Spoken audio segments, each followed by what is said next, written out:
Hello and welcome back to our YouTube channel once again. My name is Nazneen Sheikh and last time we have started with a chapter 1.3 that is the cop and the anthem जिसका हमने almost first part जो है वो कर दिया था.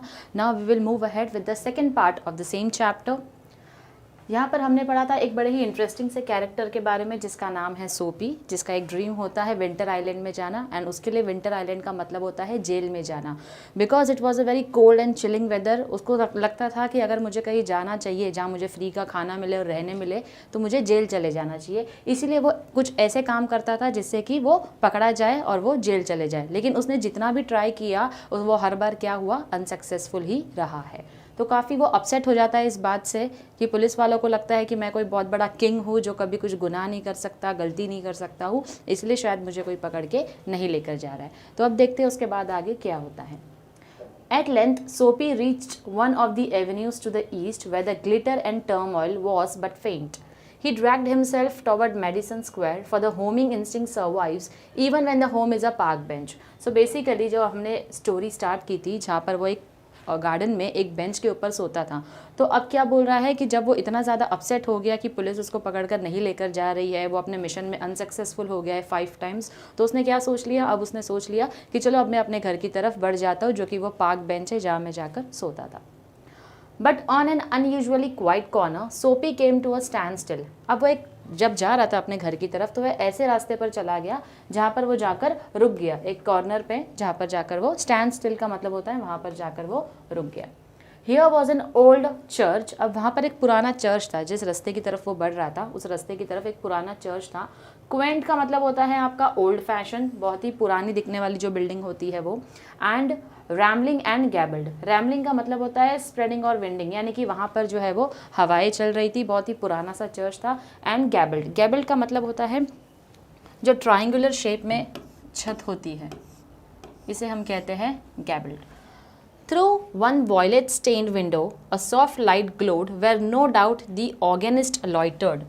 अब वहाँ पर उस चर्च के बारे में बता रहे हैं कि उस चर्च की एक विंडो से, जो कि एक लाइट ऑन थी जहाँ पर, तो उस विंडो में से क्या दिखाई दे रहा था, where no doubt the organist loitered. Organist का मतलब होता है जो ऑर्गन्स प्ले करते हैं, maybe piano, maybe guitar, maybe mouth organ. तो कोई भी एक ऑर्गन को जब ऑर्गन इंस्ट्रूमेंट को प्ले किया जाता है तो उनको ऑर्गेनिस्ट बोला जाता है. लॉइटर्ड का मतलब होता है वो प्ले कर रहे थे over the keys, making sure of his mastery of the coming sabbath. Sabbath is a Sunday anthem बोला जाता है. चर्चेस में संडे के दिन उनका प्रेयर सॉन्ग होता है, तो उसको हम बोलते हैं यहाँ पर सबात, जिसको हम रिलीजियस ऑब्जर्वेंस भी बोलते हैं. For there drifted out to Soapy's ears sweet music that caught and held him transfixed against the convolutions of the iron fence. अब ये जो संडे सबात की प्रैक्टिस जो ऑर्गेनिस्ट कर रहा था, किस चीज़ की प्रैक्टिस कर रहा था, संडे सबात, यानी कि संडे जो उनका रिलीजियस डे होता है जो वो सेलिब्रेट करते हैं चर्चेस में जाकर, तो उस चीज़ के लिए यहाँ पर वो ऑर्गेनिस्ट अपना ऑर्गन प्ले कर रहा था. तो वो जो म्यूज़िक सुन रहा था सोपी, वो म्यूज़िक सुनकर वहाँ पर क्या हो गया, सोपी वहाँ पर रुक गया. और वहाँ पर वो रुक गया म्यूज़िक सुनते हुए. And he was transfixed against the convolutions of the iron fence. अब उस चर्च के बाहर आयरन की फेंसेस हुआ करती थी, तो उस फेंस के पास वो क्या हो गया, जाकर रुक गया.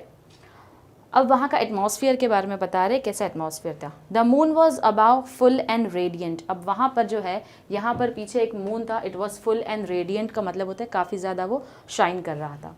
Vehicles and pedestrians way few. Vehicles, अब वहाँ पर गाड़ियाँ भी रुक गई थी. पेडेस्ट्रियंस यानी जो चलने वाले लोग होते हैं रास्ते पर, तो लोगों की भीड़ भी जो थी वो कम हो रही थी. Sparrows twittered sleepily in the eaves or a little while the scene might have been a country churchyard.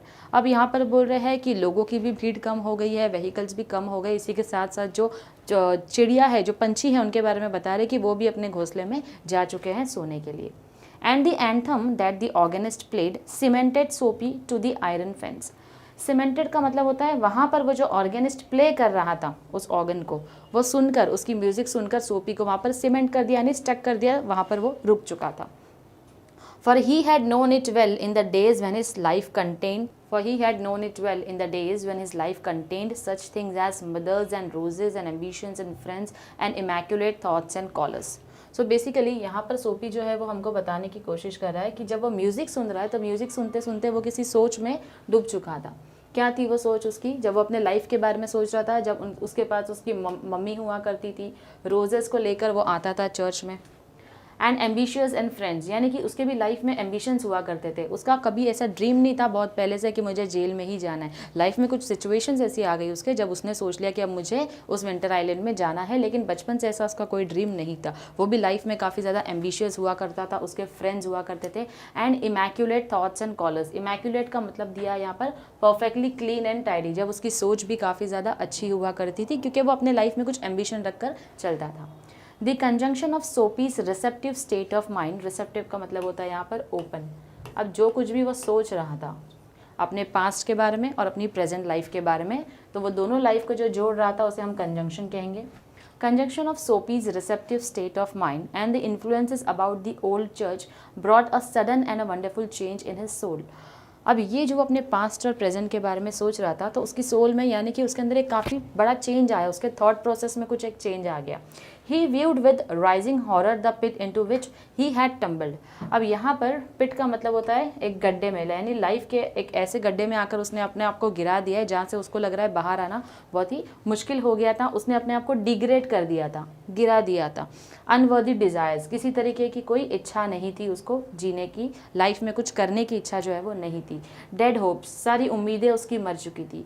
Rect faculties, यानी कि अब वो किसी भी तरीके से लाइफ में कुछ अच्छा नहीं करना चाहता था। He was completely broken down.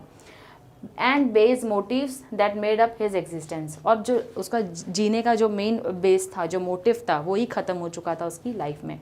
And also in a moment his heart responded thrillingly to this strange mood. अब उसके हार्ट ने भी उसको रिस्पॉन्ड करना जो है वो शुरू कर दिया। क्या रिस्पॉन्ड शुरू कर दिया उसको? जो अपने पास्ट और प्रेजेंट लाइफ के बारे में सोचकर उसको पछतावा हो रहा है कि मेरी लाइफ कितनी अच्छी हुआ करती थी, एम्बिशंस थे लाइफ में, और अब मैंने क्या कर लिया, अपनी लाइफ को पूरी तरीके से ख़राब कर ली है। A strong impulse moved him to battle with this desperate fact, यानी कि अब उसके दिल और दिमाग के बीच में एक लड़ाई चल रही थी पास्ट और प्रेजेंट को लेकर। He would pull himself out of the mire and would make a man of himself again, यानी कि जो बुरी सिचुएशन में वो आ चुका है, अब उसने सोच लिया कि मुझे इस सिचुएशन से क्या करना है, बाहर आना है। And would make a man of himself again, और मैं लाइफ में फिर से कुछ बनकर दिखाऊंगा। He would conquer the evil that had enslaved him, यानी कि जो शैतान उसके ऊपर सवार हो चुका था, मतलब यहाँ पर उसके बोलने का मतलब ये है कि जो अपने लाइफ में उसने अपने आप को पूरी तरीके से ख़राब कर दी थी, अपनी लाइफ को, उसके डिज़ायर्स मर चुकी थी, उस चीज़ से वो बाहर आना चाहता था अपनी लाइफ में। There was time he was young yet he would resurrect his old eager ambitions and pursue them. तो यहाँ पर वो बोल रहा है कि उसको अपनी लाइफ में हर एक चीज़ वापस चाहिए थी, जो भी उसने सोच रखा था अपनी लाइफ को फिर से वो बनाना चाहता था। And pursue them without faltering, यानी बिना किसी रुकावट के, बिना किसी हेजिटेशन के वो क्या करना चाहता था, लाइफ में फिर आगे बढ़ना चाहता था। Those solemn but sweet organ notes had set up a revolution in him, यानी यहाँ पर बात की जा रही है वो जो ऑर्गेनिस्ट ऑर्गन प्ले कर रहा था, तो जो म्यूज़िक प्ले हो रही थी, वो म्यूज़िक सुनते सुनते क्या हो रहा था उसकी लाइफ में, उसे लग रहा था बहुत बड़ा चेंज आने वाला है, अब मैं अपने आप को पूरी तरीके से चेंज कर दूंगा। Tomorrow he would go into the roaring downtown district and find work, यानी वो बोल रहा है कल मैं क्या करूँगा, कल मैं शहर की तरफ जाऊँगा और जाकर फिर से काम ढूंढने की कोशिश करूँगा। A fur importer had once offered him a place as a driver, he would be somebody in the world. अब उसे याद आता है कि एक बार एक ही फर इम्पोर्टर होता है जिसने उसको ड्राइवर की जॉब जो है वो ऑफ़र की थी, तो वो सोचता है अब मैं फिर से जाकर उसको अप्रोच करूँगा, और क्योंकि उसने मुझे जॉब ऑफ़र की थी तो मैं उस ऑफ़र को क्या करूँगा, एक्सेप्ट कर लूँगा और अपनी लाइफ में चेंजेस लेकर आऊँगा। ही वुड सोपी फेल्ट अ हैंड लेड, तो जब वो अपने लाइफ को इमेजिन कर रहा था और सोच रहा था कि मैं अपनी लाइफ में कुछ बहुत बड़ा चेंजेस लेकर आने वाला हूँ, तब क्या होता है, he felt a hand laid on arm, यानी अब उसको अचानक से जब वो सोच रहा है तो किसी ने उसके कंधे पर आकर हाथ रख दिया, तो उसने रियलाइज़ किया कि किसी ने आकर हाथ रखा है कंधे पर।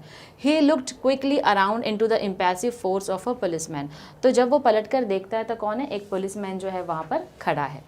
What are you doing here आज दी ऑफिसर, अब ऑफिसर ने उसको पूछा कि तुम यहाँ खड़े रहकर क्या कर रहे हो, तो सोपी ने उसको रिप्लाई दिया नथिंग, मैं यहाँ पर कुछ नहीं कर रहा हूँ। Then come along said the policeman, तो पुलिसमैन ने उसको क्या बोला, चलो ठीक है फिर मेरे साथ चलो।